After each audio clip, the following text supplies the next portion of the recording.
সুবহানাল্লাযী আসরা বিআবদিহি লাইলাম মিনাল মাসজিদিল হারামি ইলাল মাসজিদিল আকসা ইলা আখিরিল আয়াত।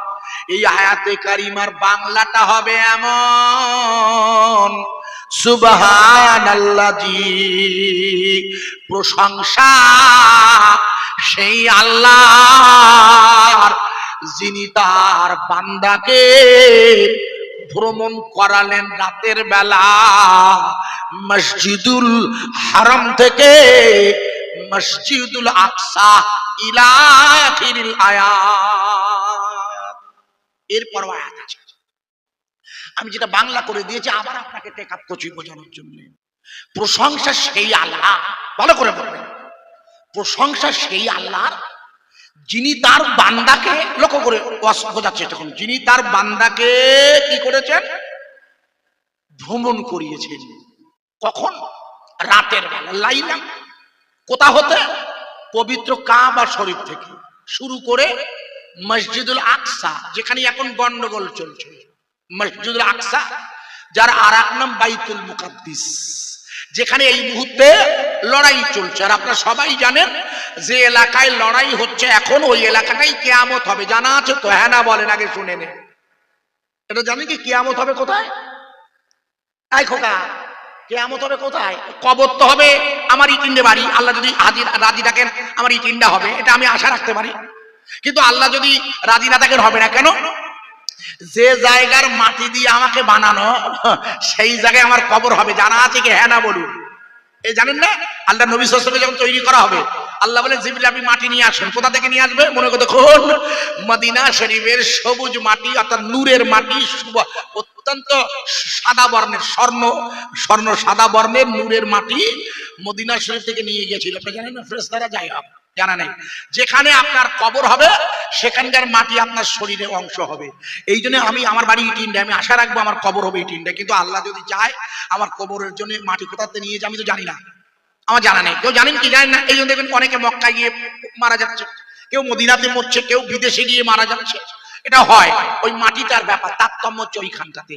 এই জন্যে আমরা আশা রাখছি আপনার মৃত্যু হবে, আল্লাহ আশা রাখি দিয়ারায়, এবং কবর হবে দিয়ারায়, আশা রাখতে পারি। আমার বাড়ি ইটিন্ডায়, আমার কবর হবে ইটিন্ডা, আশা রাখতে পারি। বাকিটা আল্লাহ জানবেন ইনশাল্লাহ। এখন এই আমার কবর হচ্ছে ইটিন্ডায়, আর কিয়ামত হবে কোথায়? বুঝতে পারেন, কিয়ামত হবে শাম, যার আর এক নাম সিরিয়া, যার আর এক নাম লেবানন, যার আর এক নাম জর্ডান, যার আর এক নাম মুখস্থ করেন, যার আর এক নাম ফিলিস্তিন। এই এলাকাতে ঘিরে কিয়ামত হবে, মনে রাখুন। আপনাদের মনে নেই বলে মনে করিয়ে দিচ্ছি, আল্লাহর নবীর মা আমার আম্মা আমিনাতুজ জোহরা, উনি বর্ণনা করেছেন যেদিন আমার বেটা হয়েছে, যেদিন আমার ছেলে হয়েছে মুহাম্মদ, আমি নজর করে দেখি ওটা একটা নূরের দোলা, নূরের দোলা, আর আমি ওই নূরের আলো মক্কার আতুর ঘরে বসে শাম দেশ পর্যন্ত দেখতে পেলাম। কথা আইজুর বলে না, লিখে না। ওই শামের আর এক নাম সিরিয়া, বর্তমানে যার আর এক নাম জর্ডান, ওই এরিয়াটা। মা আমিনাতুজ জোহরা বলছে, কিতাবগুলো খুলে দেখবেন, বাজে কথা বলি না।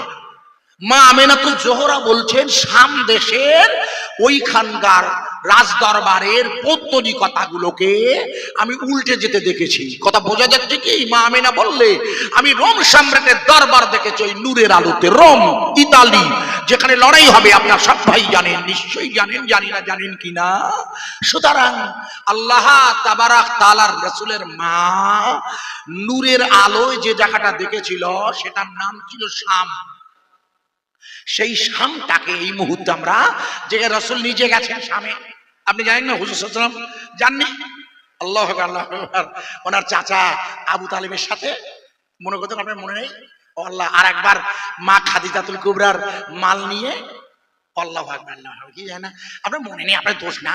শাম সিরিয়াতে হুজুর বাণিজ্য করতে গেছিলেন না, মনে করতে আপনার মনে কেন, তখন হুজুরের বয়স হতো 10 থেকে 11 কি 12 হবে। আব্দুল মুত্তালিবের সাথে আবু তালের সাথে করে নিয়ে গেছিলেন না, মনে করে দেখুন। যখন উনি যাচ্ছেন রাস্তা দিয়ে, আপনাদের মনে নেই, একটুখানি এসে গেল বলে দিচ্ছি। যখন উনি রাস্তা দিয়ে গেছেন, মনে করে দেখুন, ওই তিনি ছিলেন ওই জমানার সবচেয়ে সেরা ওই জমানার খ্রিস্টানদের ধর্মগুরু, নাম তার বহিরা, সবচেয়ে সেরা। তিনি দেখছেন একটা ছেলে আসছে, আর আকাশের মেঘ ছেলেটিকে ছায়া দিচ্ছে। একটু জোরে বলবেন না, ইতিহাস বলছি না, রাসূলের হায়াতুন নবী বলছেন। মা খাদিজাতুল কুবরা বলেছে, আদি জোর নয়, মা খাদিজাতুল কুবরা। আমার আম্মাজান বলেছেন, আমি যখন, তখন তো হুজুর বিয়ে করেন না, হুজুর সাথে বিয়ে হয় নাই, বলে আমি যখন ওনাকে বাণিজ্যে পাঠাচ্ছি না, আমি আমার বাড়ির ছাদে দাঁড়িয়ে দেখছি, আনা খাদিজাতুল কুবরা, বাড়ির ছাদে দাঁড়িয়ে দেখছি মুহাম্মাদুর রাসূল, আমরা রাসূল বলবো যেহেতু তখন হুজুর নবী হন নাই, যদিও বিয়ে হয় নাই, কিন্তু মা খাদিজা বলছে আমি দেখছি আমার মালপত্র নিয়ে যিনি আসছে, আমার গোলামের সাথে আমি নজর করে দেখি ওনার মাথার উপরে আকাশের মেঘ ছায়া দিচ্ছে। একবার জুরি বলা যাবে না সুবহানাল্লাহ। রাসূল সাল্লাল্লাহু আলাইহি ওয়াসাল্লাম ওই বাণিজ্যের এত পরিমাণ লাভ করেছিলেন, এত পরিমাণ লাভ, মা খাদিজাতুল কুবরা অবাক হয়ে গেছিলেন যে এত সৎ। ওই জন্য উনি পরবর্তীতে উনি নিজে বিয়ের প্রস্তাব দেন, লম্বা করছি না, উনি প্রথমেই প্রস্তাব পাঠিয়েছেন, আপনার জানা নাই, শুনে রাখুন। কারণ বিয়ের ক্ষেত্রে মেয়েদের প্রস্তাবটা ফার্স্ট আসতে হয়, মেয়েরা পছন্দ না করলে বিয়ে হবে না তো। কারণ বিয়ের ক্ষেত্রে দেখবেন পুরুষ প্রস্তাব পাঠায় উকিলকে দিয়ে, মেয়ে ইজাব না বলে পুরুষের কবুল হয় না, জানা আছে কি? মেয়েকে তুই প্রথম ও তো হবে পরে, আমার বেলা। আর বউটার কাছে আগে যেতে হয় না, হ্যাঁ না বলে গিয়ে বলতে বসিরহাটে ইটিন্ডা থেকে মোহাম্মদ আইজুর রহমান তোমাকে বিয়ে করতে এসেছে, 5,001 টাকা দেন মোহর, রাজি আছো তুমি? তুমি সাক্ষীর সামনে আমাকে উকিল নিযুক্ত করো। কথা বোঝা যাচ্ছে কি? এটা সিস্টেম না বিয়ে, শুধু বিয়ে শাদী করিয়েছেন এই সিস্টেমেই করেছেন না, অন্য সিস্টেম আমি যাই না। অবশ্যই ইদানিং আমার বলছে আপনার রেজিস্ট্রেশন করতে হবে, রেজিস্ট্রি করতে হবে। আচ্ছা করবেন, সেটাও করবেন না তা নয়, কিন্তু শরিয়াতের বিয়েটা আমাদের শরিয়াত সম্মতভাবে করে নিতে হয়। তো মা খাদিজাতুল কুবরা দেখছে রাসূল আসছে সিরিয়া থেকে, শাম থেকে, মেঘ ওনাকে ছায়া দিচ্ছে। একবার ভালো করে ওয়াজটা বোঝার চেষ্টা করেন। মা আমিনাতুল জোহরা আছেন কোথায়? একটু আওয়াজ দেন না। চাঁদের উপরে কেন? মক্কায়। মা খাদিজা ছিলেন চাঁদের উপরে। কে বললে? ভুল বলেননি, একটু টান পাল্টে গেছে। মা আমিনাতুল জোহরা ছিলেন ওনার আতুর ঘরে, ওখান থেকে নূরের জ্যোতিতে শাম দেখছে না, মনে নেই? আরে বসিয়াটে আল্লাহ মালিকে ডেকে দেওয়া আছে বাড়ি। লম্বা কথা পারবো না সময়ের অভাবে। আমি ঠিক মূল থিমটা আপনাকে যেটা বোঝাতে চাইছিলাম সেটা হচ্ছে রসুলে পাকের নূর মুবারকের জ্যোতিতে যে শাম দেশ মা আমেনা দেখেছিলেন, রোমের দরবার দেখেছিলেন। লক্ষ্য করে দেখুন যুদ্ধটা ক্রমশ সেই দিকে গড়িয়ে যাচ্ছে না ভাইয়া? খেয়াল করেন, আপনার তো এক এক আলেম এক এক রকম করে বলে, কিন্তু আমি যেহেতু আমার চিন্তা ভাবনা একরকম, তো আমি আমার মতো করে বলছি, যতটা পারছি। সেটা হলো এই, ওই এলাকাটা কিয়ামত হবে, ওই এলাকাটায় কিয়ামত হবে, যে এলাকায়, সেই এলাকাটার যুদ্ধ হচ্ছে। ভালো করে বোঝার চেষ্টা করবেন। আমি একটা আয়াত এনেছিলাম, সুবহানাল্লাযী আসরা, প্রশংসা সেই আল্লাহ যিনি তার বান্দাকে ভ্রমণ করালেন। ভালো করে বুঝবেন। এখানে প্রথমে আমাদের জেনে নেওয়া ভালো, এই পৃথিবীতে একমাত্র প্রশংসা পাবার যোগ্যকে, একটু জোরে বলুন, আরে জোরে বলতে পারেন না? আচ্ছা, প্রশংসা পাবার যোগ্য যদি আল্লাহ হয়, এই কথা যদি 100% না 100 সঠিক, তাহলে কোন মুসলমান নারী আর পুরুষ কখনো আল্লাহ ছাড়া অন্য কারোর কাছে কিছু সাহায্য চাইতে পারে? কোন মুসলমান, কোন নারী পুরুষ কোন পীরের দরবারে গিয়ে মাথায় পীরের মাটিতে সেজদা থাকিয়ে কবরের কাছে কিছু চাইতে পারে? হ্যাঁ না বলবেন। ওয়াজ বুঝতে না পারলে মুশকিলে পড়ে যাব। কোন মুসলমান নারী অথবা পুরুষ আল্লাহ ছাড়া আর কারোর কাছে কিছু সাহায্য চাইতে পারে না। এই জন্য সেজদা ছাড়া একজন মানুষের সাথে আল্লাহর প্রেমের সম্পর্ক তৈরি হয় না। আপনার মনে করে দেখুন, আপনাদের মনে নেই বলে মনে করিয়ে দিচ্ছি, আদম আলাইহিস সালাতু ওয়াস সালামকে আল্লাহ তার খলিফা হিসাবে আজাজিলকে সেজদা দিতে বললে আজাজিল গর্ব করে বলেছিল ও হলো তিন মাটির তৈরি আর আনা নার, আমি আগুনের তৈরি, আমি কোনো অবস্থায় মাটির কাছে মাথা নত করতে পারি না। অথচ নির্দেশটা ছিল, অর্ডারটা ছিল কার? চিল্লে বলুন। অর্ডার দিয়েছিল আল্লাহ। পৃথিবীর এমন কোন কোণা নেই যেখানে আজাজিলের সেজদা নেই, এমন জায়গা নেই পৃথিবীতে। সর্বত্রই যার সেজদায় মাথা নত করেছে যে আজাজিল, সেই আজাজিল হয়ে গেল এখন আল্লাহর অভিসম্পাদ্য ইবলিস। তাই ইবলিস খোদার কাছে কসম করলে, খোদা আমি কসম করছি তোমার উম্মতে মুহাম্মাদি নয়, তোমার বান্দাকে আমি কুপাতে নিয়ে যাবই। আল্লাহ বললেন তোর ক্ষমতা দিলাম মৃত্যু পর্যন্ত, অর্থাৎ কিয়ামত পর্যন্ত তুই আমার বান্দাকে পথভ্রষ্ট করবি, ইল্লাল মুহসিনিন, যারা আমার মুহসিনিন বান্দা ইখলাসের সাথে, যারা কেবল আমার জন্য ইবাদত করে, আমি আল্লাহ চ্যালেঞ্জ করলাম তোর সাথে, যা তুই চলে যা আমার দরবার থেকে। আমি আল্লাহ চ্যালেঞ্জ করছি আমার মুহসিনিন আল্লাহওয়ালা নৈকট্যশীল বান্দাকে তোর ক্ষমতা নেই পথভ্রষ্ট করার। জোরে বলুন, আরো জোরে বলতে পারেন না? সুতরাং প্রশংসা কার? কোন আল্লাহ? মনে করে দেখুন ওই আল্লাহ, ভালো করে বুঝতে হবে মুশকিল, যে আল্লাহ এতক্ষণ যার গুণকীর্তন করছি, উদাহরণ দেওয়ার জন্য বলছি, আপনারা উদাহরণটা বোঝার চেষ্টা করবেন। কোন আল্লাহর প্রশংসা করব আপনারা লক্ষ্য করে দেখুন, প্রায় বোঝানোর জন্য বলছি, মনে করে দেখুন প্রায় খুব কম হলেও প্রায় 17 দিন, এক টানা 17 দিন। আপা মনে করে দেখুন জায়গাটার নাম হলো উত্তরাখণ্ডের সিন্ধওয়ারা। জায়গাটার নাম হচ্ছে উত্তরাখণ্ডের সিন্ধওয়ারা। ওখানে পাথর কেটে রাস্তা তৈরি হচ্ছিল। মনে করে দেখুন হঠাৎ করে আমাদের পশ্চিমবঙ্গের 3 জন শ্রমিক সহ মোট 41 জন শ্রমিক, এই 41 জন শ্রমিক সবাই আমার প্রতিবেশী হিন্দু ভাই, হয়তো অনেকে জানেন না, সব হিন্দু ভাইয়েরা ছিলেন ওই গ্রুপটায়।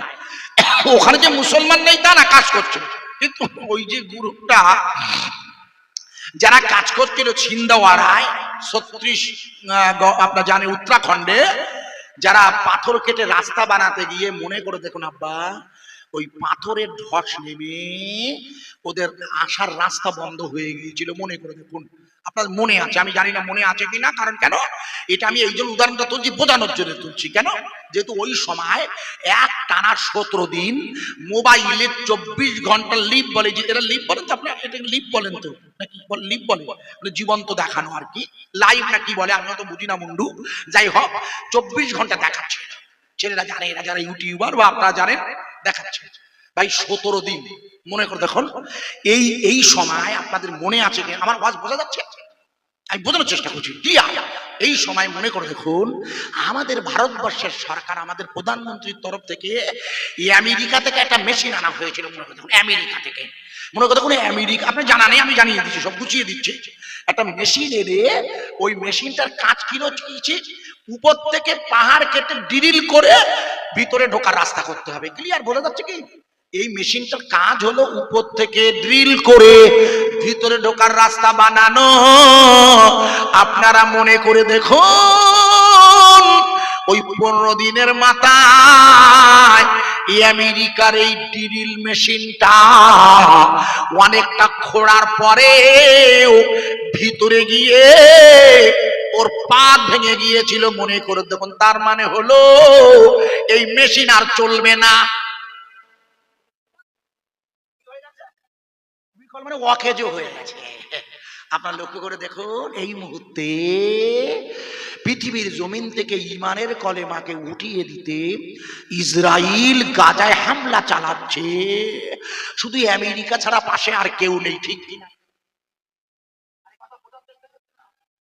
কত শুক্রবারে রাষ্ট্রপুঞ্জে একটা প্রস্তাব এসেছিল, মনে করে দেখুন তাতে আমাদের ভারতও সমর্থন করছে, আবার আগামী কালও আসবে, দু একদিনের মধ্যে একটা প্রস্তাব আসছে এবং দিচ্ছে কারা আরব আমির শাহীরা। এটা একটা ব্যাপারে আল্লাহ শুকর আদায় করতে হয় যে মুসলিম বিশ্ব এখন একাত্তা, কোনো অবস্থায় মুসলিম বিশ্বকে ফাটল ধরাতে পারেন ইসরায়েল। এটা একটা ভালো লক্ষণ কিন্তু ইমানের, কারণ এটা এই জন্য লক্ষণ যেহেতু কেয়ামতের খুব বেশি দেরি নেই, মানে বেশি দেরি নেই মানে কাল কিয়ামত তা না, সময় লাগবে, কিন্তু ঈমানওয়ালাদের যে একাত্তা লা ইলাহা ইল্লাল্লাহ এই ব্যাপারটা আপনারা লক্ষ্য করে দেখুন। আমার কথা কি বোঝা যাচ্ছে ভাই?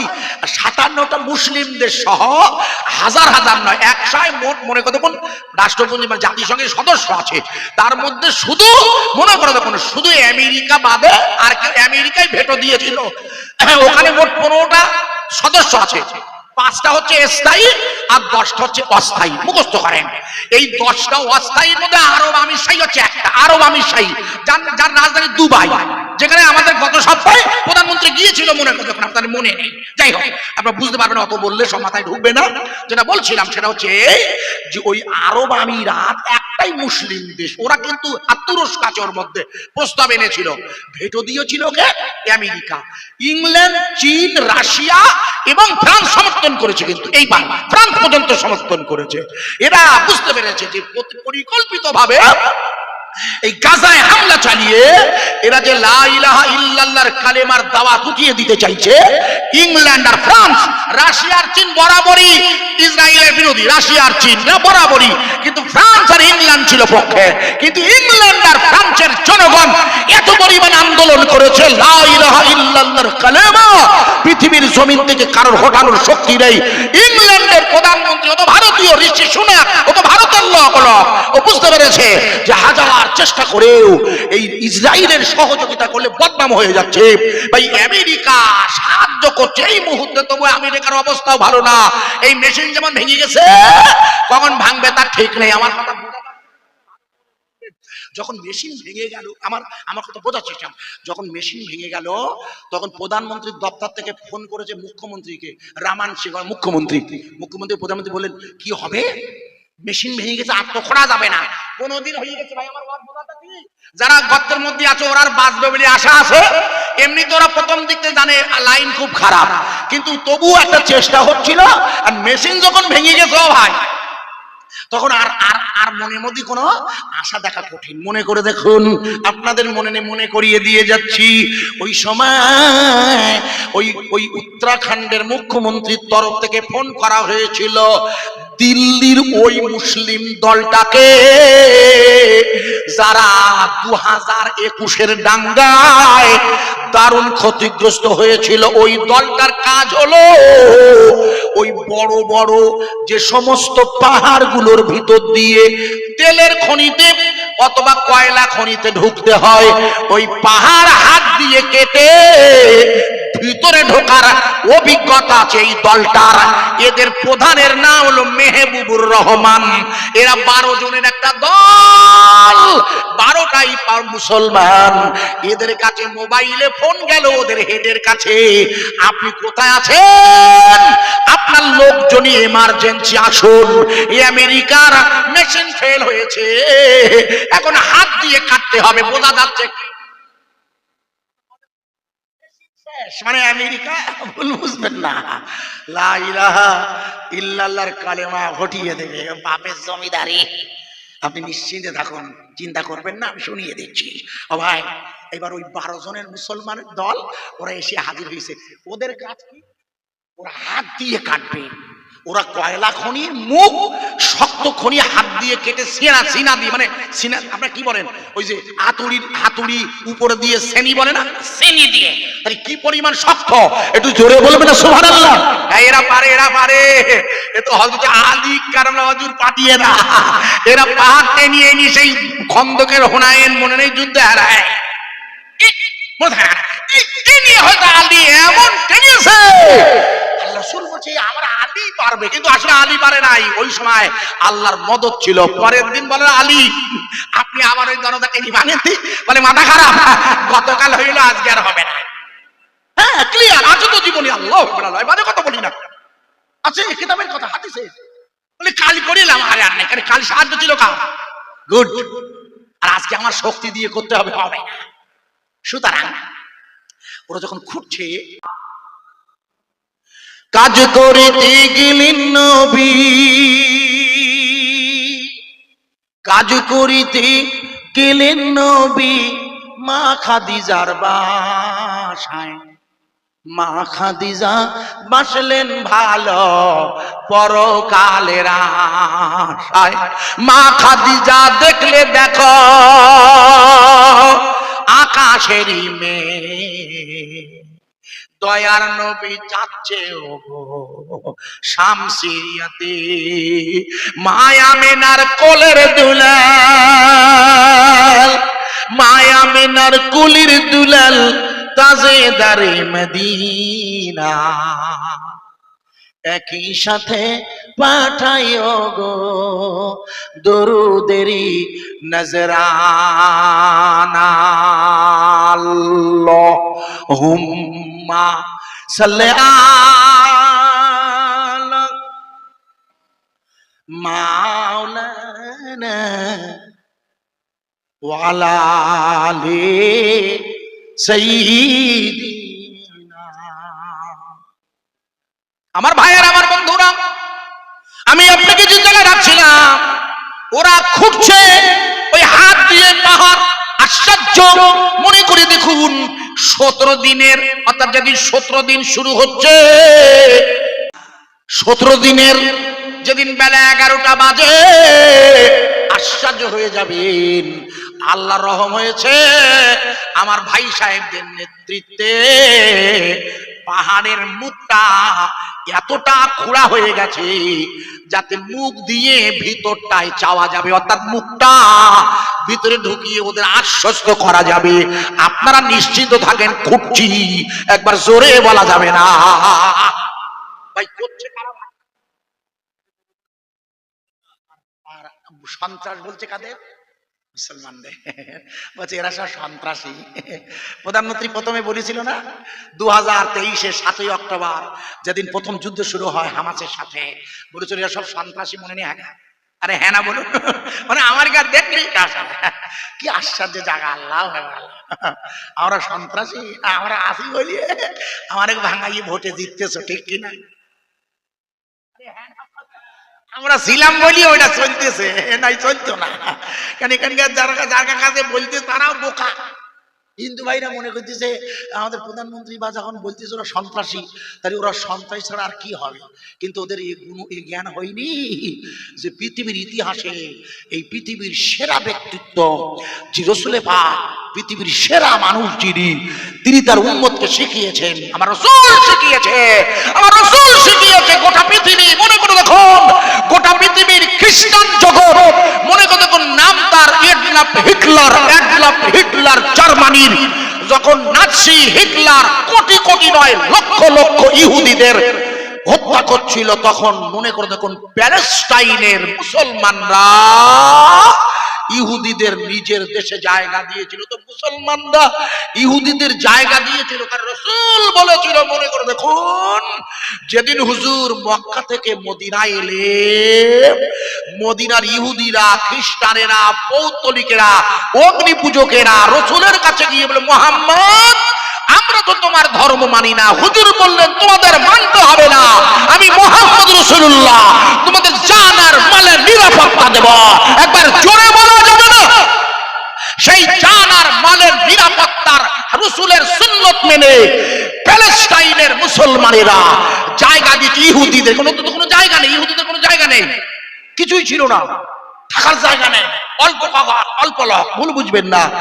মুসলিমরা ওদের জায়গা দিয়েছিল কারণ মুসলমানদের রাসূল বলেছে সব ভাই মদিনার সনদে হুজুর বলেছেন আমার মদিনা শরীফে সকলের অবস্থান থাকবে। আমি রাসূল তোমাদের কাছে তবে একটা দাবি রাখছি, যখন দেশ আক্রমণ হবে তোমরা আমার সাহায্য করবে, কিন্তু তবুও করেনি। মনে করে দেখুন দেশ যখন আক্রমণ করেছে বদরের যুদ্ধে, হুনাইনের যুদ্ধে, খন্দকের যুদ্ধে, ওহদের যুদ্ধে, ওরা ইহুদিরা ওরা মুখে লা ইলাহা ইল্লাল্লাহর মুখটা লাল আর ভেতরটা ফাঁকা। ওরা রসুলের বিরোধিতা করে যুদ্ধের ময়দান থেকে ফিরে এসেছে, মনে করে দেখুন, তবু হুজুরদের ক্ষমা করে দিয়েছে। তাই ইসলাম শিখিয়ে দিয়েছে সব ধর্মের মানুষকে নিয়ে একত্রিত বসবাস করার ফর্মুলাটাই তো আমার রসুল শিখিয়ে দিয়েছে।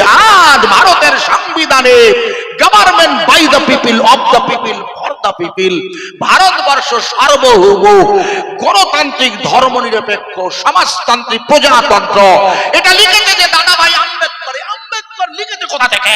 উনি তো কোরআনুল কারীমের লাকুম দীনুকুম ওয়ালিয়া দীন, তুমি তোমার ধর্ম করবে, আমি আমার ধর্ম করব। মিস্টার ভারতবর্ষের সংবিধান লেখা হয়েছে যে ফর্মুলায়, আর সেই ভারতবর্ষের মুসলিমদের আমাদের সরকারের তরফ থেকে প্রথমেই বলা হয়েছিল হামাস হচ্ছে সন্ত্রাসী সংগঠন। কিন্তু সৌভাগ্য আমাদের প্রধানমন্ত্রীজি বুঝতে পেরে যত দিন গিয়েছে মোদিজিকে ব্রিফ দেওয়া হয়েছে যে আপনি ভুল বলছেন। মনে করে দেখুন, এই জন্য এই মুহূর্তে ভারতবর্ষ থেকে সবচেয়ে বেশি খাদ্য গিয়েছে গাজায়, সবচেয়ে বেশি। আমাদের প্রধানমন্ত্রী টন টন খাবার পাঠিয়ে, নিশ্চয়ই ধন্যবাদ দিতে হবে, এটা ভালো কাজ, আমাদের ধন্যবাদ জানাতে হবে। প্রধানমন্ত্রী মোদিজি তার দলকে দিয়ে কোটি কোটি টন খাবার পাঠিয়েছে মিশরের রাফা সীমান্ত দিয়ে। আমার ওয়াজ বোঝাচ্ছে, ভুল বুঝবেন না, কারণ এই জাতিসংঘের ভোটে ভারত সমর্থন করেছে ইসরায়েল নয় প্যালেস্টাইনকে। তাই গতকাল রাতের বেলা মনে করে যখন মোদিজি নয়, মোদিজির কাছে ফোন করেছে নেতানজি হওয়া, হচ্ছেটা কি? কিছুই করার নেই মোদিজি। কেন? গোটা পৃথিবীর সব মানুষ এক হয়ে গেছে, এরা লা ইলাহা ইল্লাল্লাহর কালেমার দাওয়াত তুলতে চাইছে। এরা পৃথিবীর জমিন থেকে ইসরায়েলের হামাসকে মারতে চায় না, ওরা লা ইলাহা ইল্লাল্লাহর দাওয়াত তুলে দিতে চায়। তাই বিগত 8 সপ্তাহ ধরে বাইতুল মুকাদ্দাসের মসজিদে ওরা জুমার নামাজ পড়তে দেয়নি ইসরায়েলের সৈন্যরা। মনে করে দেখুন, বাইতুল মুকাদ্দাসের মসজিদে ওরা ইসরায়েলের সৈন্যরা বন্দুক ধরে মসজিদের ভিতরে নামাজ পড়তে দেয়নি, মনে করে দেখুন। কিন্তু শুকরান আল্লাহর, মসজিদের বাইরে গাজার মুসলিমরা বন্দুকের নল উপেক্ষা করেও তার মালিকের ইবাদতে দাঁড়িয়ে জুমা পড়ে নিয়েছিল। একটু জোরে বলা যাবে না? জোরে বলা যাবে না? আমার যুবক বন্ধুর কাছে পায়ে ধরে বলছি, আপনারা তো খুব দোয়া করছিলেন, আমাকে বলছিলেন, আবারও একবার পায়ে ধরে বলছি, জীবনে কোনোদিন যেন কোনো নামাজ কাজা না হয়। 5 ওয়াক্তের নামাজের সাথে জুমার নামাজটা পড়ে নেবেন প্রিয় ভাই সব। আমার উপর অসন্তুষ্ট হবেন না। জুমার নামাজ সপ্তাহে মালিকের সাথে একটি সপ্তাহে একটা দিন, ইয়াউমাল জুমা ইজা নুদিয়া লিসসালা লিয়াউমিল জুমা ওয়াজারাল বাই, লম্বা আয়াত, আমি হাফেজ নই, ভুল হতে পারে তাই ছোট করে দিচ্ছি। ইজা নুদিয়া লিসসালা, আমি প্রশংসা করছি এই জন্য যেটুকু আমার জানা আছে তাই, নালে আল্লাহ আমাকে ধরবে। নূর নূর নূরাজি নূর এসেছে, সাহারার বুকে ওই ফুল ফুটেছে, আয় আয় কে দেখবি নূরেরই মালা, মা আমিনার কুলি দুলি কামেলিওয়ালা, দোল দোল দোল দোল দোলনায় দোলে, মা আমিনার কোলে মুস্তাফা দোলে, দোলে দোলে দোলে দোলে দোলে দোলে দোলনায় দোলে, মা আমিনার কোলে মুস্তাফা দোলে, নূর নূর নূরাজি নূর এসেছে, আর তারি নূরি চারিদিকে আলো হয়েছে, আয় কে যাবি সোনার মদিনা,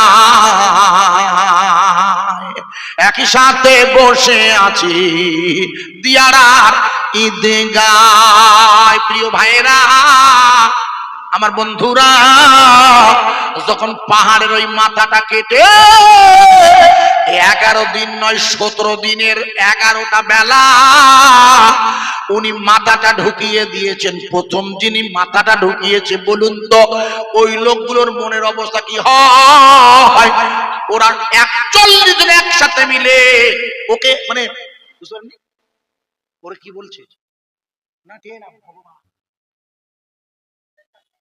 এটা সিস্টেম। আমাদের প্রতিবেশীরে শক্তির কাছে মাথা নত করে, শক্তি পাওয়ার, আর আমরা মাথা নত করি কার কাছে?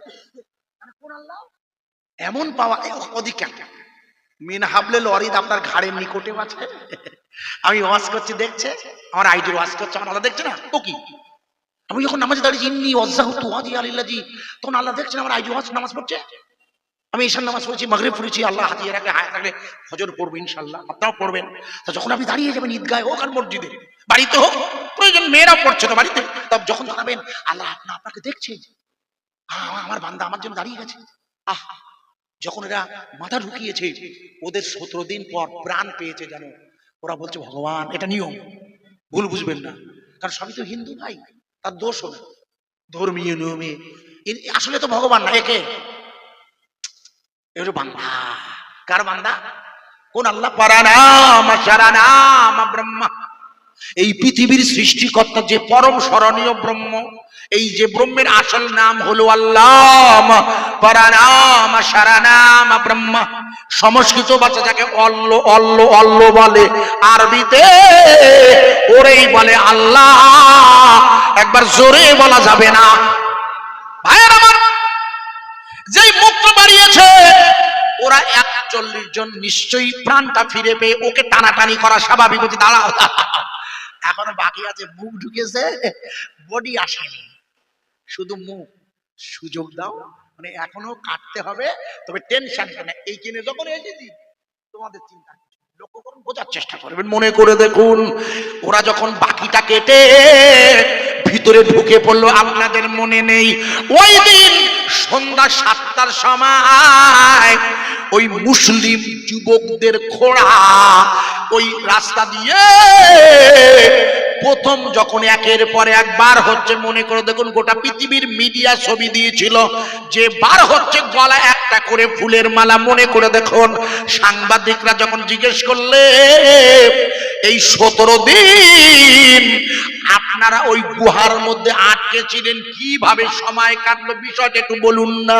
প্রথম কথা হলো এই 17 দিনের 10 দিন দুটো ভাগে ভাগ করে ওরা বললে, প্রথম 10 দিন ভালো করে ওয়াজটা মাথায় নিয়ে কান্দায় সাংবাদিকদের বললে, গোটা পৃথিবীর মিডিয়া সাক্ষী দেবে, আজিজুর নয়, ভুল বুঝবেন না যেন আমায়। ওরা বললে প্রথম 10 দিন আমাদের কাছে যে মুড়ি ছিল, মুড়ি কতটা মুড়ি থাকতে পারে ভাই, সকালবেলা কাজে যাবে, বিকেল বেলা কাজ শেষ করিয়েছে, টেন্টে খাবে, টেন্ট মানে তাঁবুতে, টেন্ট মানে তাঁবু বলা হয়, তাঁবুতে রান্না হবে, খাবে, 8 ঘন্টা করে কাজ করবে তো শ্রমিকেরা, তাহলে কতটা মুড়ি নিয়ে যেতে হবে? খুব বেশি 200 গ্রাম, এটা হিসেব করে বলছে। আপনারা তো বাড়ি ঘাটে যান, মাঠে যখন যান ভাত নিয়ে যাবেন, সকালের ভাতটা, দুপুরকে নেবেন না, কিন্তু সকালের ভাতটা খেয়ে যদি দুপুরে ভাত নাও যায়, তবু আরো 1-2 ঘন্টা কাজ করা যায় ওই ভাতের দৌলাতে। এদের কাছে সর্বসাকুল্যে মুড়ি হতে পারে 200 গ্রাম, আমি ধরে নিচ্ছি 41 লোকের কাছে 200 গ্রাম করে মুড়ি যদি থাকে, কতটা হতে পারে আপনারা হিসেব করুন। থাকছে কদিন? এখন 10 দিন। ওরা বললে এই 10 দিনে ওই অল্প মুড়ি আর ওই পাহাড়ের ঝর্ণার পানি, এই 10 দিন আমাদের বাইরের খাবার যাবার আগে আমাদের প্রাণ বাঁচিয়ে রেখেছিল, একটু জোরে বলা যাবে না? কোথাকার পানি? জোরে বলবেন না? ও গঙ্গতি নমঃ, এই যে গঙ্গা গঙ্গা করছে, গঙ্গা, যমুনা, সরস্বতী, এসব নদীগুলো এসেছে কোথাতে? সব পাহাড়ের ঝর্ণা থেকে না আব্বা? সকালে আমরা করিস একটা করিদা করে দিন। আমাদের এই এলাকাটা খাল ছিল, সোনাই খাল, মনে আছে? তেঁতুলিয়ার থেকে ওই এর দিকে গেছে সোজা ওই হাকিমপুর বালতি, সে আস্তে আস্তে বুঝি গেছে না ভাই, দিন দিন আমি তো জানি বুঝি গে, তেঁতুলিয়ার নদীটাও ইসামতিও বুঝে যাচ্ছে দিন দিন। একটা করুকে দিন করতে পারবে ভাই, কিছু মনে করবেন না হয়। ওই পাহাড়ের ভিতর দিয়ে ঝর্ণার পানি খাওয়াতে পারে কে? আরে চিল্লে বলবেন না, আরো জোরে বলতে পারেন না? আচ্ছা, আল্লাহ যদি মনে করতেন, কিছু মনে করা যায় না, আমার মাইক হলো দাদা হিন্দু ভাই কিনা আমি জানি না, মুসলমান কিনা তাও আমি জানি না, যা হয়ে যায়, ও কিছু মনে করেন। আল্লাহ যদি মনে করতো যে ওরা হচ্ছে হিন্দু, আমি ওরা পানি দেবো না, ওরা আমার নামাজ পড়ে না, আল্লাহ যদি মনে করতো, কিছু মনে করবেন না, আল্লাহ এরা মনে করলে পানি যাইতো। আল্লাহ যদি মনে করত রিলায়েন্সের আম্বানি, আদানি, ফেরাউন, নমরুদ দুনিয়া সেরা বড় লোক হইতো। আরে হ্যাঁ না ভাই, আল্লাহ জানে না ফেরাউন দুনিয়ার সবচেয়ে বড় আল্লাহর কি। আরে আদানি রিলায়েন্স আম্বানি, অনিল আম্বানি, সুনীল আম্বানি, শাহরুখ খান ক টাকা একটা ক্রিকেটার কিনেছে 24 কোটি 75 লাখ দিয়ে, তাই সবাই বলতেছে এত টাকা। ওসি বেশি টাকা নয়, ডবল 4 ডবলের টাকা ওই নীতা আম্বানির রিলায়েন্সের বোম্বাইয়ের দলের আছে। ভুল বুঝবেন না সোনা, এত কোটি টাকা রাগ করবেন না। আমার আল্লাহ তার বান্দাগুলো ওই মৃত্যুর সাথে লড়াই করছে। আমার আল্লাহ তার রহমতের পানি দিয়ে ওই সামান্য মুড়ির দ্বারা বাইরের খাবার যাওয়ার আগের 10 দিন ওদেরকে টিকিয়ে রেখে দিয়েছিল। একটু জোরে বলা যাবে না? আরো জোরে বলতে পারেন? আচ্ছা বলুন এবার, এই 10 দিন যদি রহমতের পানি বাইরের খাবার যাওয়ার আগে আর ওই মুড়ি খেয়ে ওরা থাকতে পারে, আর এই গাজা ভূখণ্ডের চারিদিকটা ইসরায়েলের সৈন্যরা বলছে ঘিরে ধরেছি। আমরা বলছি মিডিয়ামে সব ঘিরে ধরেছি, সবাই ঘিরে ধরিস না। আবার যুদ্ধবিরতির প্রস্তাব পাঠাচ্ছে কেন? ইসরায়েল আবার যুদ্ধবিরতির প্রস্তাব পাঠিয়ে দিয়েছে। কোথায়? ওই কাতারের আর দুবাইয়ের আমিরের কাছে। মনে করে দেখুন, ওই ইসরায়েলের মোসাদ আর আমেরিকা সিএর গোয়েন্দারা হেড যারা, তারা চুক্তি করতে যাচ্ছে হামাসের সাথে। কেন? যে এই যা অবস্থা হয়েছে, আমার কথা বোঝা যাচ্ছে? হ্যাঁ না, আমি প্রথম থেকে আপনাদের কি বোঝাতে পারছি ওয়াজটা? আমি চেষ্টা করছিলাম আল্লাহর গায়েবী মদত ছাড়া এই ঈমানদারদের টিকে থাকার কোনো উপায় নেই। মনে আছে ওয়াজ? ভুলে গেলে মুশকিল। কিন্তু বিষয়টা হলো ভারতবর্ষ নয়, শুধু গোটা পৃথিবীর সমস্ত মুসলিমদের একমাত্র টিকিয়ে রাখার দায়িত্ব কার? চিল্লে বলুন। আর আমাদের দায়িত্ব হচ্ছে 5 ওয়াক্তের নামাজ মসজিদের মধ্যে গিয়ে আল্লাহর কাছে নিজেকে আত্মসমর্পণ করা। আল্লাহর কাছে গিয়ে মসজিদে আত্মসমর্পণ করতে হবে।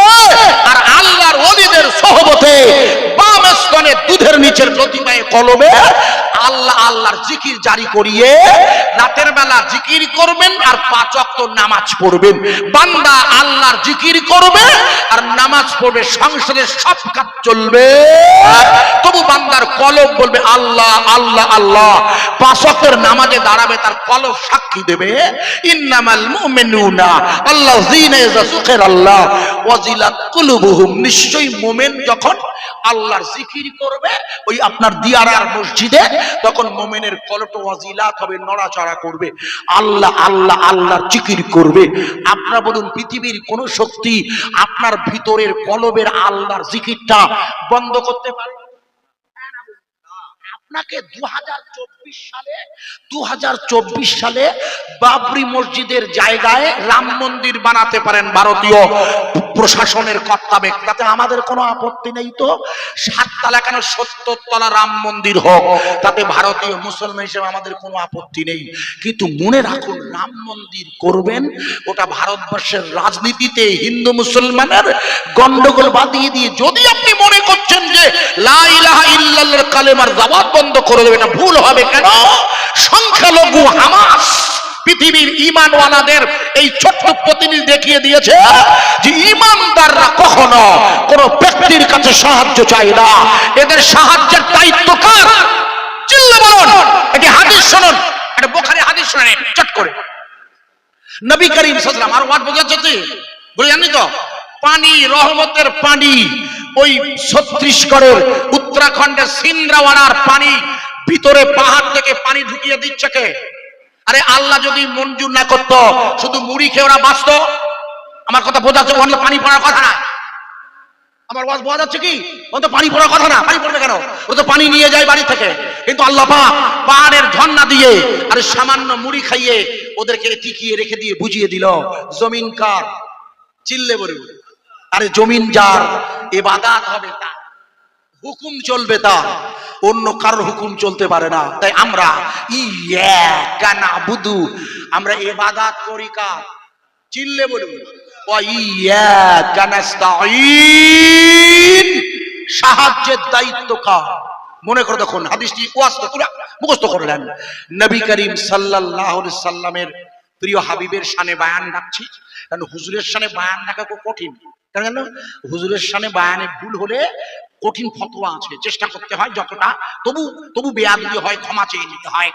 একটি কাফেলার দল, একটা কাফেলা মানে একটা দল, কাফেলা ওই যেমন 41 জন, ওই একটা কাফেলা, এরা মরুভূমিতে তাদের কাছে থাকা পানিগুলোকে যা ছিল সব খেয়ে দিয়ে নষ্ট করে ফেলেছে, কোনো পানি নেই তাদের কাছে। কাফেলার দলটার কাছে খাবার মতো পানি আর নেই। কথা বোঝা যাচ্ছে কি? এই কাফেলার দলটা যখন পানি ফুরিয়ে গেছে, কাফেলার সর্দার বলছে আহা এখন কি হবে? এই শুষ্ক মরুভূমিতে পানির তো কোনো ব্যবস্থা নেই। তখন কাফেলার সর্দার বলছে যদি এখানে মোহাম্মদ আসতো না, কি আসতো, আমরা কি বলবো?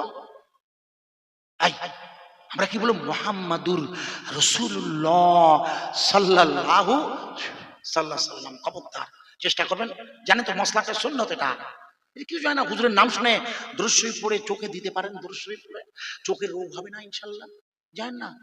আশ্চর্য জায়গা ওয়াজ করছি। সালাম ফিরে ইয়া নূর পড়বে 10 বার, আল্লাহ চাইলে চোখের রোগ হবে না ইনশাআল্লাহ, আল্লাহ চাইলে। এমনি ছানি পড়তে পারে, ওটা আলাদা। ছানি পড়াটা তো বয়স জনিত কারণ হতে পারে, কিন্তু চোখের মূল যে চোখের যে টিউব, যেটা কার্নিয়া বলে, কার্নিয়া, ওটা ক্ষতি হবে না আব্বা, আমি শিখিয়ে দিচ্ছি। হুজুরের নাম শুনে সাল্লাল্লাহু পড়েন তো, আপনি দর্শক পড়েন না? আমরা বলবো কি মুহাম্মাদুর রাসূলুল্লাহ, খবরদার সাল্লাল্লাহু সাল্লাম। ওরা বলছে আরে যদি মুহাম্মদ আসতো না তাহলে আমাদের খুব উপকার হতো। বলছি কেন? বলে এইখানে একমাত্র মুহাম্মদই পারে এই মরুভূমিতে পানির ব্যবস্থা করতে, কিন্তু উনি আসবেন কেন? তো আমাদের উনি আসবেন এখানে তো অসম্ভব ব্যাপার। রিওয়ায়েতে বর্ণনাকারী বর্ণনা করেছে, আশ্চর্য হয়ে যাবেন কাফেলার দলেরা, ওরা শুষ্ক মরুভূমির মাটিতে দাঁড়িয়ে যখন পানির সন্ধান করছে, ওই কাফেলার সর্দার বলছে মুহাম্মদ এলে খুবই ভালো হতো সাল্লাল্লাহু আলাইহি সাল্লাম। আল্লাহর কি মঞ্জুর হয়েছে, ওই কাফেলার লোকেরা অল্পক্ষণ পরে লক্ষ্য করে দেখে আল্লাহর নবী সাল্লাল্লাহু আলাইহি সাল্লাম ওই রাস্তা দিয়ে, মরুভূমি রাস্তা দিয়ে হেঁটে হেঁটে আসছে। একটু জোরে বলা যাবে না? আরো জোরে বলতে পারেন না? আমি হাদিসটা পড়ছিলাম, পরে বন্ধ করে দিই। আল্লাহ আল্লাহ রাসূল সাল্লাল্লাহু আলাইহি ওয়াসাল্লাম জানলেন কি করে? তার মানে এটা মনে রাখেন, আল্লাহ পাক তার রাসূলকে জানিয়ে দিয়েছে। এই আমরা এখানে বসে আছি, ওয়াজ করছি তো, ওয়াজ করছি তো, আপনি আপনারা দর্শী করছেন না? এই দরুদ শরীফ এখান থেকে নিয়ে ফেরেশতারা রাসূলের রওজা যাবে, গিয়ে বলে আল্লাহ দিয়ারা মাঝের পারে দিঘায় আপনার পাগল রাসূলুল্লাহর পাগল আইজুর ওয়াজ করছে, সে আজিজুর দরুদ পড়ছে আর আপনার উম্মতের রাসূল দরুদ পড়ছে, তাদের বাপের নাম সহ আমি লিস্ট ধরিয়ে দিয়ে গেলাম। একটু জোরে বলবেন না সুবহানাল্লাহ? আমরা পড়ি, আমার বাবার নাম, আমার বাড়ি জিন্দে, বাবার নাম মরহুম আব্দুস সামাদ সরদার, আমার আব্বার নাম সহ। আশ্চর্য নয় যে ফেরেশতারা আমার আব্বার নাম, আপনার আব্বার নাম নিয়ে ওই রাসূলের রওজায় যাবেন। বুখারী হাদিসের রিওয়ায়াতে আছে, দরুদ শরীফে। আপনারা এটা কি বিশ্বাস করেন নাকি? করেন না? হাই হাই, ঈমান থাকবে না? রাসূল বলেছেন যে বাপের নাম সহ আমার কাছে তালিকা ধরিয়ে দেওয়া হয়, সেই জন্য সাল্লাম বলবেন সাল্লাল্লাহু আলাইহি ওয়াসাল্লাম। যাই হোক, নবী করিম সাল্লাল্লাহু এসে আসেন, লোকটা দেখে অবাক, ওরা কাফেলা দেবে এই এই এই মুহাম্মদ আসছে, নাউজুবিল্লাহ, এই এই এই মুহাম্মদ, খবরদার এই বেশি এই করিস না। আল্লাহ রাসূল গুটি গুটি পায়ে হেঁটে হেঁটে কাফেলার কাছাকাছি যেই পৌঁছে গেছে, কাফেলার সর্দার দৌড়ে গিয়ে আল্লাহ রাসূলকে জড়িয়ে ধরে বলছে ও মুহাম্মদ সাল্লাল্লাহু আলাইহি ওয়াসাল্লাম, বলবেন কি? আমরা বলবো না সাল্লাল্লাহু আলাইহি ওয়াসাল্লাম, ও মুহাম্মদ সাল্লাল্লাহু আলাইহি ওয়াসাল্লাম আপনি এসেছেন এই পথ দিয়ে? বলে কেন, কি হয়েছে? বলে আমরা এখনই মনে মনে আপনার স্মরণ করছিলাম, আসলে আমি আপনাকে জিজ্ঞেস করছি, আপনি মনে মনে যেটা ভাবছেন ওটা ভাবছে কে? আরে আমি আইজুর মনে মনে যেটা ভাবছি সেটা জানি আল্লাহ না? আল্লাহু আকবার, আল্লাহু আকবার। আমি মনের মধ্যে যেটা রেখেছি সেইটাই আমার আল্লাহ জানে, বলার আগে আমি কি বলবো না বলবো তার আগের থেকে আল্লাহ খোঁজ রাখে। আল্লাহ ও ছেলে ফাঁকি দেবেন কোথায়? মনে করে দেখুন, আপনার মনে নেই এক আল্লাহর বুজুর্গ ওলি, লক্ষ্য করে শুনবেন, এক বুজুর্গ আল্লাহর ওলি তার খানকায় মুরিদদের নিয়ে বসে, যেমন দাদা হুজুর কেবলা পীর ওলিরা করেন, বুঝলেন? পীরের হাতে বায়াত হতে হবে, কলবে ঈমান আনতে। যাই হোক, তো ওই যেটা বলছিলাম, পীর সাহেবের মুরিদদের মধ্যে একজন মুরিদকে পীর সাহেব খুব ভালোবাসে, এটা হতে পারে। বাপের যেমন একাধিক ছেলে থাকে, একটা ছেলে প্রতি নরম হয় মন, ওর ব্যবহারটা ভালো, তা পীর সাহেবের ব্যবহার ওই ওই মুরিদের ব্যবহারে খুব খুশি উনি। পীর সাহেবের অন্য মুরিদরা বলছেন আপনি ওটাকে খুব ভালোবাসেন, ওনাকে এত ভালোবাসেন। বলে কেন?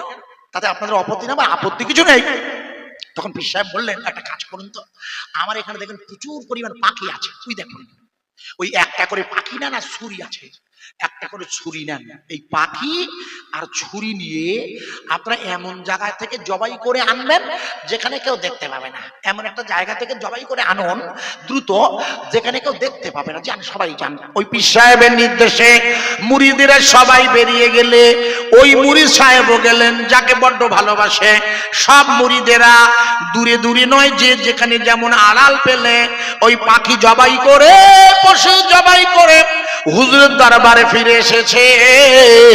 হুজুরকে বলছেন, হুজুর আমরা দ্রুত যত দ্রুত পেরেছি জবাই করে নিয়ে এসেছি, পরে একটুখানি অপেক্ষা করো, এখনো সে তো এসে পৌঁছায়নি। বুঝতে পারছেন কে? যাকে আমি একটু ভালোবাসি, তোমরা রাগ করছিলে, বলে একটু অপেক্ষা করো, দাঁড়াও না। বেশ কিছুক্ষণ পরে ওই মুরিদ সাহেব আল্লাহর ওলির দরবারে ফিরে এসেছে, এসে হাতে পাখিটা জীবন্ত। মুরিদ সাহেব পীর সাহেব জিজ্ঞেস করছে, ও আমার মুরিদ সাহেব, আপনি জবাই করতে পারলেন না কেন, জবাই করেননি? বলে, হুজুর আব্বাজান আমি জবাই করব কি করে? আপনি বলে দিয়েছেন এমন জায়গায় জবাই করবে যে জায়গায় কেউ তোমায় দেখছে না। আমি দীর্ঘক্ষণ ঘুরে ঘুরে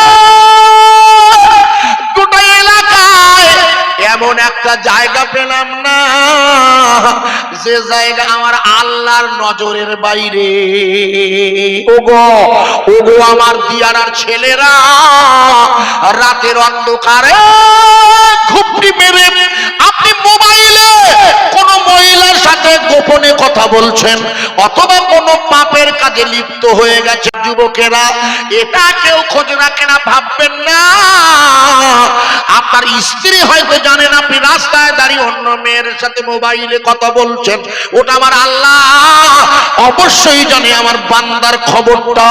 আমার সোনা ভাইরা, পীর সাহেবের মুরিদগুলোকে পীর সাহেব বললেন, তোমরা জবাই করলে কোথায়? বলে, আমরা তো আড়ালে জবাই করেছি, বাড়ির আড়ালে, গাছের আড়ালে, গোয়াল ঘরের আড়ালে, ছাদের আড়ালে। বলে, তোমরা জবাই করেছো, তোমরা বলছো, আমরা লোক দেখিনি। আর ও কি ভুল বললে, যেখানেই ও জবাই করছে সেখানে আল্লাহ আল্লাহ আল্লাহ। অতএব এবার তোমরা বলো, তোমরা কেমন আর ও কেমন? আমি একটু বেশি মহব্বত করি, এই কারণেই ও আল্লাহর প্রতি এত তাওয়াক্কাল, ও কোনো অন্যায় করতে পারে না, একটু জোরে বলা যাবে না। কোনো বান্দা জেনা করতে পারে, কোনো বান্দা হারাম খেতে পারে, আরে কোনো বান্দা স্বনির্ভর গোষ্ঠীর নামে মেয়েরা লোন নিতে পারে, হারাম সুদ খেতে পারে, কোনো বান্দা কোনো অবস্থায় আপনি আপনার বৈধ ইনকাম নয়, আপনার জমি দিয়েছেন, আপনি তার জমিতে চাষ করছেন, আবার সেই জমির টাকা নিচ্ছেন, আপনি একবারও ভাববেন না এটা বিনা পরিশ্রমে জমির যে টাকা আছে হারাম? সরকার প্রকল্প করছেই আর আপনি মেনে নেবেন? বামফ্রন্টের আমলে তো প্রকল্প ছিল জমি ভাগরা, আপনি একবারও ভাবেননি? জমি তো আজিজুর রহমানের, চাষ করি আমি, আর সরকার আমাকে 10 কাঠা করে দিল, দাম দিলাম না, পয়সা দিলাম না, তো লাঙল চালিয়েছি, তাই ভাগ চাষি হয়ে গেলাম, আর আমার সেটা বৈধ হবে কেন? এখানে আপনি আসি না পাওয়ার সাথে আপনাকে আল্লাহ ধরবে না? প্রকল্প বলে সব ছাড় দেবেন? কিছু মনে করবে না সোনা ভাইরা, ভুল বুঝতে মুশকিলে পড়ে যাবো। উনি বললেন, যেখানে আল্লাহ দেখছে আমি এটা করতে পারি না, আমি কোনো অন্যায় করতে পারি না। পীর সাহেব বললেন, তুমি ঠিক বলেছ ভাই, ও এরা যে পানি পায়নি, এটা জানে কে? আল্লাহ রসুলকে পৌঁছে দিয়েছে ওই এলাকায়, কে পৌঁছিয়েছেন? আল্লাহ। আল্লাহ রসুলকে দেখে ওরা বলছে, হুজুর আপনি এসেছেন, আপনি কিছু মনে করবেন না। বলে, এখানে কি হয়েছে? বলে, আমাদের কাছে পানি ছিল, সব শেষ। বলছি একটুও নেই? বলে, না। কারণ একটু থাকলে হুজুর কি করতেন? হাদিস আছে, আল্লাহ রসুলের উজু করছেন, পানি নাই, বদনায় পানি আছে, সাহাবারা বলে, হুজুর একটুখানি পানি আছে। হুজুর বলেন, দাও। ওই যেই বদনার ভিতরে হাত ঢুকিয়েছে, আল্লাহ রসুল হাত দিয়েছে, অমনি রসুলের হাত দিয়ে রহমতের পানির ঝর্ণা বার হয়েছে। একটু জোরে বলা যাবে না? সাহাবারা অবাক হয়ে গেছে, হুজুর বলছেন একটু পানি নেই? বলে, জি হুজুর, যা ছিল সব শেষ। বলে, যা, সব শেষ করে ফেলেছেন, কিছুই নেই? বলে, হুজুর কিচ্ছু নেই। বলে, যা, তাহলে কি হবে? বলে, পানি যখন নেই তখন, আচ্ছা দাঁড়ান। উনি কি করলেন? আমার রাসূল সাল্লাল্লাহু আলাইহি ওয়াসাল্লাম একটুখানি চিন্তা করে একটু পরে হুজুর বললেন, এই পাহাড়টা টপকাতে পারবে? এই পাহাড়টা? বলছে, হুজুর আপনি বলছেন, এ তো বিরাট উঁচু পাহাড়, বলে ওই পাহাড় টপকাতে হবে। বলছি কেন? বলছে পাহাড়ের ওপারে একটা লোক গাধার পিঠে করে পানি নিয়ে যাচ্ছে, মেশকের পাত্র মানে চামড়ার পাত্র, ওর কাছে গিয়ে তোমরা পানি যাবে, পাহাড় টপকে গিয়ে ও যদি পানি না দেয় আমার নাম করবে, যদি তাও না দেয় ওকে ধরিয়ে গাধা শুদ্ধ পানি শুধু চাগিয়ে আমার কাছে আনবে।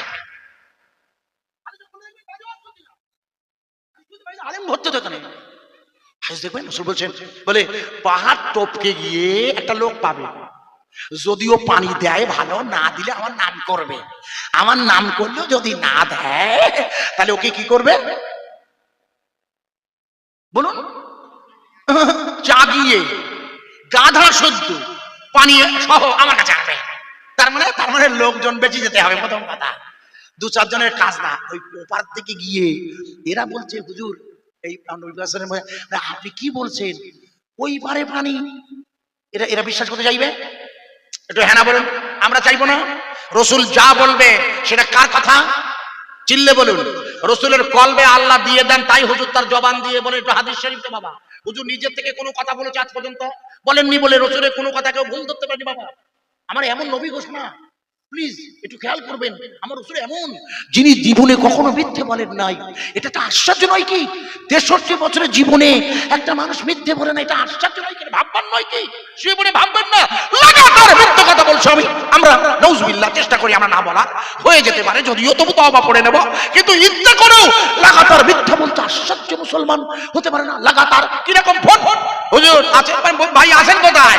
ও আসে দিয়ারায়, আসে জিয়াদা, ও আসে হলো ওই 3 আমতলায়, বলছে 4 ঘাটের কাছাকাছি। ঠিক বলছে ভুল বলছি? টাটকা বলছে, আমি অবাক হয়ে গেছি। টাটকা বলছে, এখন আমি ওই 3 আমতলায়। বলছে আমি 4 ঘাটের মুখে এসে গেছি। চিন্তা করে একটু 10টা মিনিট প্লিজ। ভুল বুঝবেন না, ভুল বুঝে মুশকিল। এটা মিথ্যা না। কেন আপনি বলতে পারছেন আমি ভাই 4 ঘাটে পৌঁছই না, আমি এখন 3 আমতলা আছি ভাই, কিছু করার নেই, দেরি হবে ভাই, আমার দেরি হবে 10 মিনিট, কিছু করার নেই। আমি বলবো আমার জ্যাম পড়ে গেছে। মিথ্যে কথা কেন? কোনো কিছু বলা যাবে না, মিথ্যে বলবেন কেন? আল্লাহ অসন্তুষ্ট। রাসূল পাক সাল্লাল্লাহু আলাইহি ওয়াসাল্লামের কথা শুনে ওরা বললেন ওই পারে পানি, আপনি বলছেন কি এপারে হলে তাও হতো, আবার পাহাড় টপকাতে হবে, সেটা আরেক ব্যাপার, কিন্তু কিছু করার নাই। আল্লাহর নবীর আবেদনের ভিত্তিতে ওই কাফেলার দল পাহাড় টপকে আশ্চর্য হয়ে গেছে ওপারে গিয়ে। সত্যি সত্যি একটা লোক গাদার পিঠে করে, ওই মেশক মানে হলো পাহাড়ের, ওটা হলো চামড়ার একটি পানির পেয়ালা, চামড়ার পানির পাত্র, ওই পাত্রে করে পানি নিয়ে যাচ্ছে। এই লোকগুলো দৌড়ে গিয়ে ওই লোকটাকে ঘিরে ধরেছে, খুব স্বাভাবিক, অনেকটা লোক ঘিরে ধরেছে। ভাই তোমার কাছে যা পানি আছে আমাদের দিতে হবে। বলছে আপনাদের মাথা খারাপ, পানি কার জানেন? বলছে কার পানি? ওই দেখুন ওই ওই এলাকায় যে রাজা আছে না, ওই দেখতে পাচ্ছেন না বাড়ি? বলে হ্যাঁ হ্যাঁ। বলছে রাজার। বলে আমি রাজার কর্মচারী, আমি পানি বয়ে নিয়ে যাচ্ছি, আপনার হবে না। তখন বলছে এরা, বলছে মোহাম্মদ পাঠিয়ে দিয়েছে সাল্লাম। কে পাঠিয়ে দিয়েছে? তখন ওরা বলছে মোহাম্মদ। নাউজুবিল্লাহ, ওদের দোষ না, ও ভদ্রলোকের দোষ না। বলছে মোহাম্মদ, কোথাকার মোহাম্মদ? কোথাকার কোথাকার মোহাম্মদ? চিনি না জানি না, মোহাম্মদ পাঠিয়ে দিয়েছে বললে হবে? বলে মোহাম্মদ সাল্লাম তোমাকে পাঠিয়ে দিয়েছে, তোমার কাছ থেকে পানি নিতে বলেছে। বলছো কোথাকার মোহাম্মদ? বলে কেন? মদিনা মক্কার মোহাম্মদ। বলে রাখো তো মোহাম্মদ সাল্লাম, আমরা বলবো সাল্লাহ সাল্লাম। আল্লাহর রাসূলের নাম শুনে ওর দোষ নয়, আমি দোষ ধরছি না। ওর কাছে পানি আছে, নবীকে চেনে না, কেনই বা দিতে যাইবে?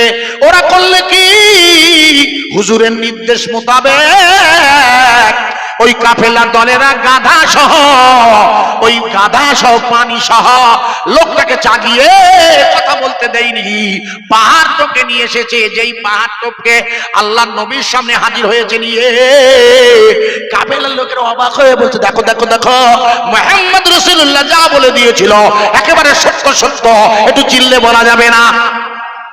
বলে হুজুরের কথা এরা বলছে পানিটা যে এসে এই যাদের পিপাসা লেগেছিল ভাই, এরা এরা সুযোগ দেবে ভাই, যে পিপাসা লেগেছে এই জন্য শরীয়তের নিয়ম এসেছে কি কোন কল বা পুকুর বন্ধ করা যাবে না, শরিয়াতের নিয়ম। কোন কল এবং পুকুর আপনার নিজস্ব হলেও গ্রামের লোকের জন্য উন্মুক্ত করে দিতে হবে। মেয়েরা গোসল করলে শরিয়াতে আপনি পাঁচিল দিয়ে দেবেন মেয়েদের জন্য, ওটা হচ্ছে সাদগায়ে জারিয়া। আপনার পুকুর বন্ধ করে, আমি অবাক হয়ে গেছি, আমাকে একজন মহিলা বলছে সেদিন, আমি অবাক হয়ে গেছি, গল্প বলছে, হুজুর এই ওয়াজ করতে, তারপর বললো হুজুর বলছে শুনেন আমাদের এলাকায়, নাম বলছি না এলাকাটা, নাম চিনি, বলছে আমাদের এলাকায় যখন করোনা হয়েছিল, করোনা তখন সে লোক বড় লোক, তার দুটো ছেলে চাকরি করে, আর তার বাড়ি তারই পুকুর আসতে, ওই পুকুরে আমরা গোসল করছিলাম। আমাদের গোসল করে দিতে না, গোসল করে যাবে না, আমার পুকুরে আসবে না, তোমাদের গায়ে জার্ম আমার পুকুরে পড়লে আমার বাড়ির পরিবারের লোকের রোগ হবে।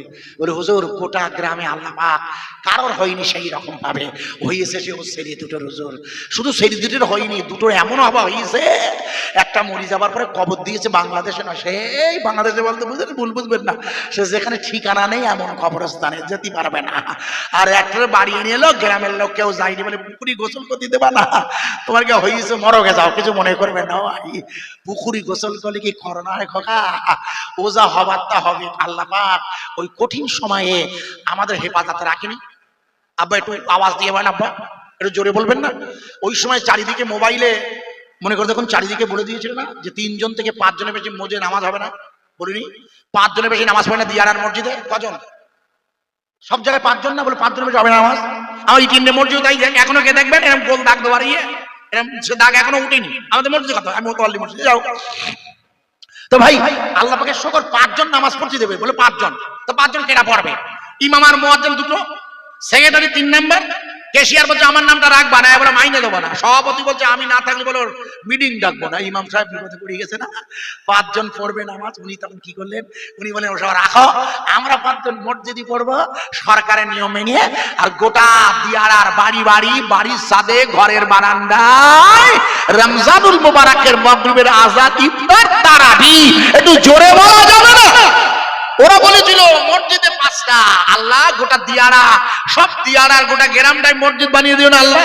আরে চিল্লা বলুন, হ্যাঁ বলুন, আমার আল্লাহ পারে না, গোটা গ্রাম মসজিদ হয়ে গেছে। বাবা বাবা কি করি, আমার ঘরে আযান দিচ্ছি তো, আল্লাহু আকবার। তোমরা বলো মাইক হবে না, দেবো না মাইকে আযান, খালি গলায় দেবো, এই আওয়াজ চলবে না, বন্ধ হবে। আরে চিল্লা বলুন, মাইক লাগবে না, দিয়ারার মসজিদে খালি গলায় আযান দেবো। গোটা পৃথিবীর সব শক্তি এক হয়েও আযান বন্ধ করতে পারে না। আমি আমার বাড়ির সাথে দাঁড়িয়ে আওয়াজ দেব কার?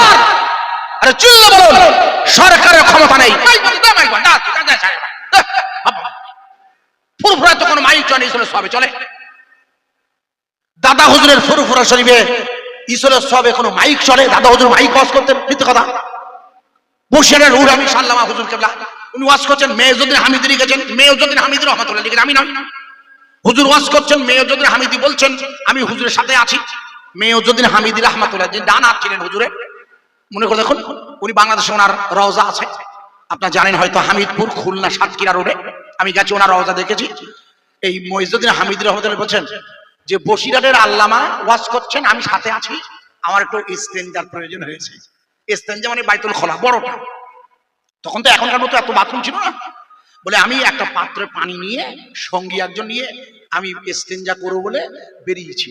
বলে 1/2 কিলোমিটার গিয়েছে, 1/2 কিলোমিটার। তখনও হুজুরের আওয়াজ শুনছি ওয়াজের, আরো 1/2 কিলোমিটার, 1 কিলোমিটার গিয়ে তখনও যখন হুজুর আমি স্বপ্ন না তাই পায়খানা করবো কোথায়, মানে হুজুরের ভালোবাসা এত মহব্বত করতে 1 কিলোমিটার দূরে গিয়েও খালি গলা শুনছে। আমার ভাই কিছু মনে করবেন না, আল্লাহ পাক আপনাদের আমাদের সেই গলা দেয়নি ভাই, আল্লাহ পাক আমাদের দেননি আওয়াজ দেওয়ার গলা। এক চিৎকারে আল্লাহ যদি রাজি থাকে, এই মাইকের এই সেই কি আছে না, কেটে যায়। কত আমার কাছে ইউনিট, আমি লম্বা করছি না। প্রিয় ভাই, সব যে জায়গায় রাখছিলাম, আল্লাহর হাবিবের রওজা হুজুরের কাছে যখন ওই পেয়ালা ভরা পানির গাদাটা হাজির হয়ে গেছে, ওরা যারা ছিলেন লোকজন তারা দ্রুত এসে ওই পানিটা যে যার মতো নিয়ে নিয়েছে, কারণ লোকটার বাধা দেবার ক্ষমতা নেই। ও একা বাধা দিয়ে কি করবে, এত লোকজন ভর্তি, পানি শেষ। মনে করে দেখুন হাদিসটি আল্লাহ রাসূল সাল্লাল্লাহু আলাইহি সাল্লাতু ওয়াস সাল্লামের সামনে ওই গাধার পানিটা, পিঠে রাখা মেশকের পানিটা যখন শেষ হয়ে গেছে, আল্লাহর নবী সাল্লাল্লাহু আলাইহি সাল্লাম গুটি গুটি পায়ে গাদাটা যে জায়গায় দাঁড়িয়েছিল সেই জায়গায় গিয়েছে। গাদাটার পায়ের কাছে হুজুরের পা মুবারক রেখেছে।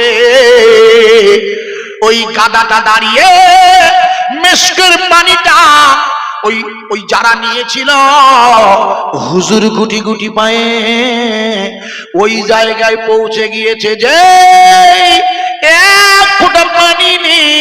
কিন্তু অবাক করা কাণ্ড, আল্লাহ রাসূল যে জায়গায় দাঁড়িয়েছে ওই গাদাটার পায়ের বরাবর, রসুলের পায়ের বরাবর ওই রহমতের পানির ফোয়ারা বেরিয়ে এসেছে। জোরে বলবেন, আরো জোরে বলা যাবে। রহমতের পানির ফোয়ারা যখন বার হচ্ছে তখন ওই লোকটা, যে লোকটা একটু আগে যার পানি নিয়ে নিয়েছিল গাধায়, পানিগুলো সব খেয়ে নিয়েছিল, ওই লোকটার মুখটা হাসিতে ভরে গেছে। কেন হাসিতে ভরে গেছে? মুখটা খুব খুশি। আর যে সমস্ত যারা সঙ্গীরা পানি নিচ্ছিলেন, হুজুর বলেন আপনার পেয়ালা ভরে নেন, যে যার প্রয়োজন পানি ভরে নেন। জোরে বলবেন না সুবহানাল্লাহ। চারিদিক দিয়ে যখন পানি হচ্ছে, এই লোকটা আল্লাহ রাসূলের কাছে গিয়ে বলছে আপনি বেয়াদবি নেবেন, আমি তো আপনার চিনি না, আমি মুসলমানও নয়। ওয়াজ বোঝা যাচ্ছে কি? আমি মুসলমানও নয়, আমি তো ইহুদি অমুসলিম, আপনার নামও জানি না। বিশ্বাস করুন, বিশ্বাস করুন, আপনার নামও জানি না, আপনি আমার বেয়াদবি নেবেন না। আপনার কোলের কাছে এসে যে আমি অসন্তুষ্ট হবেন না, বিশ্বাস করুন। এরা যখন আপনার নাম বলেছিল না মোহাম্মদ, আমি বলছি কে মোহাম্মদ? কিন্তু না, আপনি যে সত্যি মোহাম্মদ সাল্লাল্লাহু আলাইহি ওয়াসাল্লাম, আপনি আমার এই গাধার পায়ের কাছে গিয়ে পা রাখলে যেখানে ঝর্ণার পানি বার হয়, আর এই পানিটা উপকার করলো আমাদের এই মরুভূমিতে। ওয়াজ বোঝা যাচ্ছে কি ভাইয়া? আজ ৭৮ দিন গোটা গাজার ভূখণ্ডটা লন্ডভন্ড করে দিয়ে ইসরাইল হাজার হাজার নারী আর শিশুকে বিনা কারণে হত্যা করছে। মহান মালিক ওই এলাকায় ওরা পানির বন্দোবস্ত না করলে ওরা টিকে থাকতে পারে না। আল্লাহর রহমতের ঝর্ণার পানিতে গাজা ভূখণ্ডের ঈমানওয়ালারা পূর্ণ মাত্রায় দ্বীনের দাওয়াতের কাজ করছে। একবার জোরে বলা যাবে না? একটু জোরে নারা দেন। উনি দিয়েছেন, আল্লাহর মঞ্জুর হয়েছে। আমি তো কাউকে বলিও না কখনো, দিলে বরং আমি বিরক্ত বোধ করি অনেক ক্ষেত্রে। কেন? যেহেতু বায়ানের মাঝে নারা বললে, তাকবীর বললে, আল্লাহর নাম নিলে আওয়াজ জবাব দিতে জানা আছে কি? মসজিদে যখন আজান হয় আল্লাহু আকবার শুনে আল্লাহু আকবার বলতে হয় না? এটা অজিব তো, জানেন না? যখনই আজান হবে কানে গেলে আপনাকে আওয়াজ দিতে হবে, আল্লাহু আকবার, হাইয়া আলাস সালাহ, আল্লাহু আকবার বলার সব নিয়ম আছে না? ফজর যখন আসসালাতু খায়রুম মিনান সাদ্দাকতা, হ্যাঁ বলতে হবে, জানেন? সাদ্দাকতা বারাকাতা, জানেন না? এগুলো মুখস্থ করতে হবে, তো সবই বলে দিতে পারবো। কত বলবো বলুন তো? তো উনি আল্লাহু আকবার দিয়েছেন, অজেব হয়ে গেছে আমাদের আল্লাহু আকবার দেওয়া। এই জন্যে সবাই হুজুর আসবেন, সবাই জানেন ওনার সময় দেওয়া আছে। আমি তার আগে, আমি তো গুনাহগার, ভালোবাসা নিয়ে মেহমান। এর আগে আপনাদের কখন এখানে এসছেন হুজুর? আপনার এখানে প্রথম এই এলাকায়? আর এই এলাকাটা তো খুবই মানে আমাদের মহব্বতের এলাকা। সবাই মিলে বলো লা ইলাহা ইল্লাল্লাহ, লা ইলাহা ইল্লাল্লাহ, লা ইলাহা ইল্লাল্লাহ মুহাম্মাদুর রাসূলুল্লাহ। তৌহিদ কা ডঙ্কা আলমে, দাদা হুজুর বলতেন, আমাদের নয় এটা, দাদা হুজুর বলতে, সেটা আমরা বলি সব। তৌহিদ কা ডঙ্কা, কারণ ইদানিং প্রচুর গজল গাইছে, যে গজলগুলো আমার হুজুররাও গেয়েছেন ফুরফুরা শরীফের, দাদা হুজুর গিয়েছেন, হাসবি রাব্বি, ইদানিং সেগুলো নেটে বেরিয়ে গেছে, গানের সুরে গাইছে, শরীয়তের খুব খেলাপ করছে। तौहीद का डंका आलम में बजवा दिया कमली वाले ने, पी पी के प्याले कौसर के लौटेंगे मजा जी भर भर के। इन्ना আতাইনা কাল কাউসার ফারমা দিয়া কামলি অলেনে লা ইলাহা ইল্লাল্লাহ জোরে ইলাহা ইল্লাল্লাহ লা ইলাহা ইল্লাল্লাহু মুহাম্মাদুর রাসূলুল্লাহ হাসবি রাব্বি জাল্লাল্লাহ হাসবি রাব্বি জাল্লাল্লাহ মা ফি কলবি গায়রুল্লাহ নূর মুহাম্মদ সাল্লাল্লাহ লা ইলাহা ইল্লাল্লাহ রজরে ইলাহা ইল্লাল্লাহ লা ইলাহা ইল্লাল্লাহ কোথায় আছেন প্রাণের নবী কোথায় আছেন প্রাণের নবী আমাদেরকে ছাড়িয়া আপনি বিনা কি লাভ হবে এ ধরাতে বাঁচিয়া কোথায় আছেন প্রাণের নবী আমাদেরকে ছাড়িয়া আপনি বিনা কি লাভ হবে এ ধরাতে বাঁচিয়া আপনি আছেন মদিনায় আপনি আছেন মদিনায় কবে যাব রোজায় একই সাথে পড়ি তাই দিয়ারার ঈদে গায় লা ইলাহা ইল্লাল্লাহ ইলাহা ইল্লাল্লাহ লা ইলাহা ইল্লাল্লাহ মুহাম্মাদুর রাসূলুল্লাহ সাল্লাল্লাহু আলাইহি ওয়াসাল্লাম আমি আপনাকে যে জায়গায় রাখছিলাম আল্লাহর জমিনে ঈমানওয়ালাদের পূর্ণ মাত্র হেফাজতের দায়িত্ব হচ্ছে আমার আল্লাহর সুবহানাল্লাহ জি প্রশংসা সেই আল্লাহর যিনি তার বান্দাকে রাতের বেলা ভ্রমণ করাবেন আসরা মানে ভ্রমণ করা আব্দুহু মানে হলো বান্দা এখানে লক্ষ্য করুন আল্লাহ তাবারাক তাআলা এখানে যে বান্দাকে ভ্রমণ করাবেন এখানে তাকে আল্লাহ এখানে তার পরিচয় একবার রাসূল বলে নাই এখানে আল্লাহ তার রাসূলকে বান্দা বলে ডাকছে বান্দা আসলে বান্দা হলো মালিকের নৈকট্যধারী হয়ে থাকে বান্দা কিয়ামতের মাঠে হাদিসটা খুলে দেখবে সাহাবারা নবীরা এক সিদ্দিকের নাও এরাও হিংসা করবে ওই হিংসা না জানো ভুল বুঝবেন না দেখবে আল্লাহর ডান হাতে কিয়ামতের মাঠে একদল লোক বসে আছে যারা একেবারে আল্লাহর নৈকট্যের ডান হাতে ভাইয়া এরা কখনো আল্লাহর কাছে জাহান্নাম জান্নাতের জন্য ইবাদত করতো না এদের ইবাদত ছিল এটাই হলো তরিকার পীরদের বয়ান আল্লাহর ওলিরা তার মুরিদদের শেখায় জাহান্নাম জান্নাত ঈমানের কালেমা নিয়ে মৃত্যু এটা তুমি আল্লাহর কাছে চাইবে না প্রিয় মুর্শিদেরা বলেন তুমি আল্লাহর কাছে চাইবে আল্লাহ আমি যেন আপনার নৈকট্যশীল বান্দা হই কারণ মালিকের নিকটে যত ঢুকবেন মালিকের এরিয়ায় যত ঢুকবেন মালিকের যত কাছাকাছি যাবেন আপনার জন্য মালিকের রহমত বেশি নজর পড়বেই না ভাইয়া